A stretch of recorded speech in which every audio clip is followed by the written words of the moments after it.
Assalamualaikum warahmatullahi wabarakatuh. Hello everyone, perkenalkan nama aku Alia Isikomah dengan NIM 40121111075. Saya Lola Sapitri dengan NIM 40121111012. Saya Tiara Angelina Putri dengan NIM 4012111127.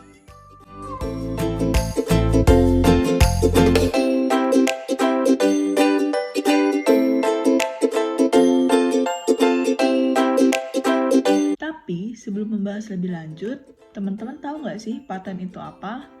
Jadi, menurut Undang-Undang Nomor 13 Tahun 2016, paten adalah hak eksklusif yang diberikan oleh negara kepada inventor atas hasil invensinya di bidang teknologi untuk jangka waktu tertentu, melaksanakan sendiri invensi tersebut, atau memberikan persetujuan kepada pihak lain untuk melaksanakannya. Sebagaimana dimaksud dalam Pasal 24 Undang-Undang Nomor 13 Tahun 2016, Ayat 1, paten diberikan berdasarkan permohonan. Ayat 2, permohonan sebagaimana dimaksud pada Ayat 1 diajukan oleh pemohon atau kuasanya kepada Menteri secara tertulis dalam bahasa Indonesia dengan membayar biaya. Ayat 3, setiap permohonan diajukan untuk satu invensi atau beberapa invensi yang merupakan satu kesatuan invensi yang saling berkaitan. Lalu, perubahan apa saja sih yang dapat dilakukan terhadap permohonan paten? Jadi, mengacu pada pasal 39 Undang-Undang Nomor 13 Tahun 2016, Ayat 1 menjelaskan bahwa permohonan dapat dilakukan perubahan terhadap A. Data permohonan sebagaimana dimaksud dalam pasal 25 Ayat 1 huruf B, huruf E, dan atau huruf F. Dan atau B. Data permohonan sebagaimana dimaksud dalam pasal 25 ayat 2 huruf A sampai dengan huruf E.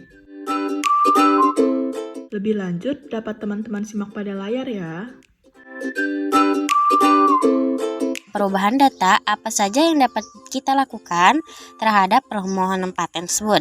Permohonan perubahan yang diajukan oleh permohonan berbadan hukum. Nah, dapat dilakukan terhadap nama dan alamat lengkap. Lalu yang kedua, ada permohonan perubahan yang diajukan oleh permohonan tidak berbadan hukum. Dapat dilakukan terhadap nama, alamat lengkap, dan kewarganegaraan. Apa sih divisional permohonan paten? Divisional permohonan paten adalah pemecahan suatu permohonan paten apabila permohonan terdiri atas beberapa invensi yang tidak merupakan satu kesatuan. Lalu, jika kita ingin mengajukan divisional permohonan paten, bagaimana sih caranya? Yang pertama, divisional permohonan dapat diajukan secara terpisah dalam satu permohonan atau lebih dengan ketentuan bahwa lingkup perlindungan yang dimohonkan dalam setiap permohonan tersebut tidak memperluas lingkup perlindungan yang telah diajukan dalam permohonan semula. Yang kedua, divisional permohonan yang telah memenuhi persyaratan dianggap memiliki tanggal penerimaan yang sama dengan tanggal penerimaan semula. Yang ketiga, terhadap divisional permohonan tanggal dan nomor pengumuman merujuk pada permohonan semula. Yang keempat, divisional permohonan dikenai biaya. Dan yang terakhir, dalam hal divisional permohonan diajukan, maka biaya pemeriksaan substansif harus dibayar pada saat pengajuan divisional permohonan. Yang harus kita ketahui bahwa divisional permohonan dapat dilakukan atas inisiatif pemohon atau atas saran menteri. Persyaratan yang harus dilampirkan yaitu sama dengan permohonan baru. Namun untuk yang pertama, surat kuasa, yang kedua, surat pengalihan hak, yang ketiga, surat pernyataan kepemilikan invensi. Dapat menggunakan fotokopi dari permohonan semula. Selanjutnya, yaitu mengenai dasar hukumnya. Divisional permohonan diatur pada pasal 41 Undang-Undang Nomor 13 Tahun 2016 tentang hak paten.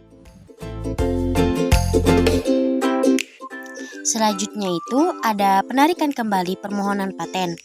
Nah, di dalam Undang-Undang Nomor 20 Tahun 2016 tentang merek dan indikasi geografis.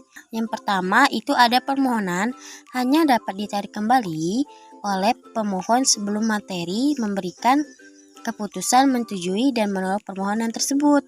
Yang kedua itu ada penarikan kembali permohonan sebagaimana yang dimaksud pada ayat 1 diajukan secara tertulis kepada menteri. Yang ketiga, ada ketentuan mengenai tata cara penarikan kembali permohonan diatur dengan peraturan menteri.